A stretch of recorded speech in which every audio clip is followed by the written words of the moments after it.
भिवंडी लोकसभेचे भावी उमेदवार शंकर नागेश मुटकिरी यांनी भिवंडीतील कामगार व विकास कामांबाबत घेतली पत्रकार परिषद। काय म्हणाले पाहूया।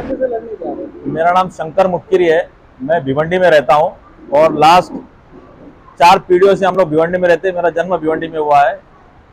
भिवंडी का सबसे बड़ा जो स्थानिक मुद्दा है, यहाँ की जो पावर लूम का मुद्दा है, टोरेंट का मुद्दा है। यहाँ पे भिवंडी जो टेक्सटाइल की नगरी, यंत्रमाग नगरी करके जानी जाती है, लेकिन केंद्र सरकार की गलत नीतियों की वजह से, टोरेंट पावर की और रेट टेरिफ की वजह से, पावर बिल ज़्यादा आने की वजह से, इसके अलावा नोटबंदी की वजह से भिवंडी में जो टेक्सटाइल उद्योग है वो पूरी तरह बंद होने के कगार पर है। लोग यहाँ पे जो रहते हैं वो रोजी रोटी के लिए जो काम मिलेगा, जितना कम पगार में काम मिलेगा उतना काम करने के लिए लोग मजबूर है। भिवंडी का जो आजू बाजू का एरिया, यहाँ पे गोडाउन का बहुत बड़ा पैमाने पे गोडाउन बढ़ रहे हैं। तो भिवंडी टेक्सटाइल में जो काम करने वाले मजदूर हमारे भाई बहन हैं, वो कम से कम पगार में भी गोडाउन में काम करने के लिए तैयार है। मैं आपके माध्यम से पूरी जनता को बताना चाहता हूं कि दिल्ली में जो जेल में जो कैदी जेल सजा काट रहा है, उसको 495 रुपए से 600 रुपए तक का डेली का पगार मिलता है, लेकिन उससे भी कम पगार में हमारे भिवंडी के जो मजदूर भाई बहन है वो काम करने के लिए मजबूर है।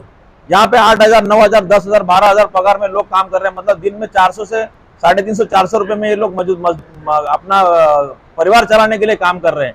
लेकिन यहाँ का कोई भी नेता, कोई भी आमदार, खासदार, मंत्री, कोई भी लोक प्रतिनिधि इसके बारे में आवाज नहीं उठा रहा है। इस सबको मैंने ध्यान में रखते हुए आज भिवंडी असंगठित कामगार संगठन का हमने स्थापना किया है। भिवंडी में लगभग, भिवंडी और आजू बाजू के एरिया के सब मिला के लगभग 7 लाख लोग यहाँ पे असंगठित कामगार है, जो टेक्सटाइल में काम कर रहे हैं, गोडाउन्स में काम कर रहे हैं, बिल्डिंग मटेरियल में, बिल्डिंग बनाने में काम कर रहे हैं, नाका कामगार है, टेलरिंग कामगार है। ऐसे सब कामगारों को मैं इकट्ठा करके असंगठित भिवंडी असंगठित कामगार संगठन का स्थापन किया है।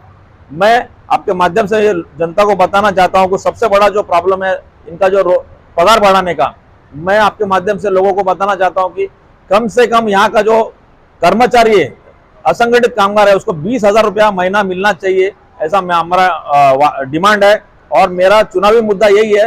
मैं लोकसभा में चुनाव जीतने के बाद भिवंडी के हर मजदूर को कम से कम 20,000 रुपये पगार दिलाने का मैं गारंटी देता हूं। मैं अपक्ष चुनाव लड़ रहा हूं। 6 तारीख को जो चुनाव नॉमिनेशन होने के बाद 6 तारीख को हमको चुनाव चिन्ह मिलेगा। राष्ट्रीय स्तर की जब बात करूंगा तो मैंने कुछ संशोधन किए आर्थिक क्षेत्र में। वित्तीय सलाहकार हूं। मैंने भारत सरकार को बहुत सारे प्रपोजल्स भेजे थे। लोन कार्ड बना, मैंने लोन कार्ड बनाया है। आपके माध्यम से मैं आपको जनता को दिखाना चाहता हूं कि ये लोन कार्ड जो बनाया है, इसमें ये loan card international loan card है। मोदी जी ऐसा बोलते हैं कि हम मेक इन इंडिया और मेड फॉर वर्ल्ड, ऐसा जो बोलते हैं। ये मैंने इंटरनेशनल लोन कार्ड बनाया, जिसका सॉफ्टवेयर बनाया है, इसका कॉपीराइट पेटेंट मेरे पास है।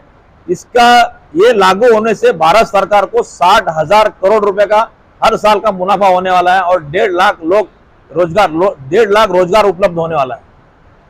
देश की जो गलत नीतियां है उसका खामियाजा देश की जनता भोग रही है।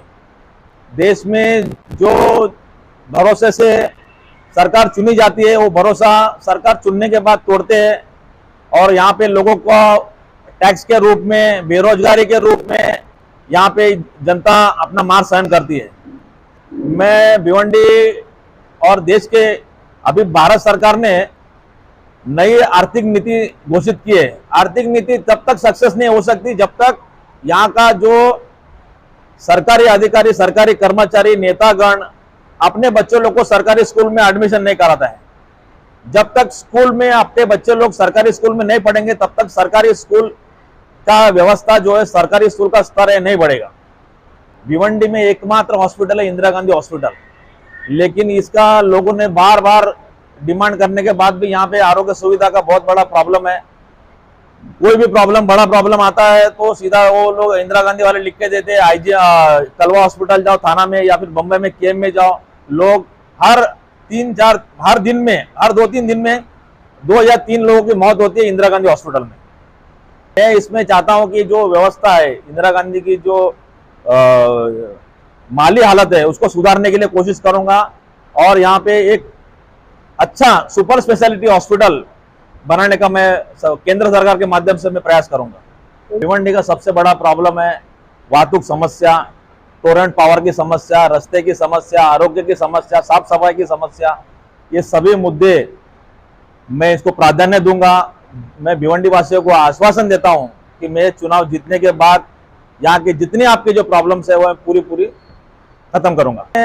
एक साल से मैं भिवंडी लोकसभा चुनाव लड़ने की तैयारी कर रहा था, लेकिन जब मैं लोगों में गया, लोगों की चर्चा करने लगा, तो मेरे को सबसे बड़ा जो प्रॉब्लम लगा भिवंडी का, जो कर्मचारी यहाँ पे असंगठित कर्मचारी है उनका पगार बाढ़। यहाँ पे उन लोग बहुत कम पगार में लोग काम करते हैं। मैंने जैसा आपको बताया कि कैदियों से भी, जेल के कैदियों से भी कम पगार में भिवंडी के लोग काम कर रहे हैं। मेरा सबसे बड़ा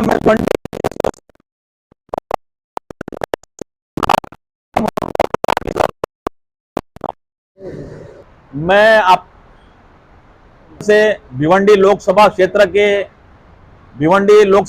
में भिवंडी पूर्व, पश्चिम, ग्रामीण, शाहपुर, मुरबाड, कल्याण वेस्ट, ये इतना बड़ा एरिया है। इन भिवंडी लोकसभा क्षेत्र के सभी मतदाता बंधु भगिनी सभी से मैं विनती करूंगा कि आप लोग मुझे मतदान दे, मुझे वोट दे और भिवंडी लोकसभा के क्षेत्र का विकास करने के लिए मुझे अवसर दें। लोगों के 1 रुपया आशीर्वाद रूपी 1 रुपया लेके चुनाव लड़ रहा हूं।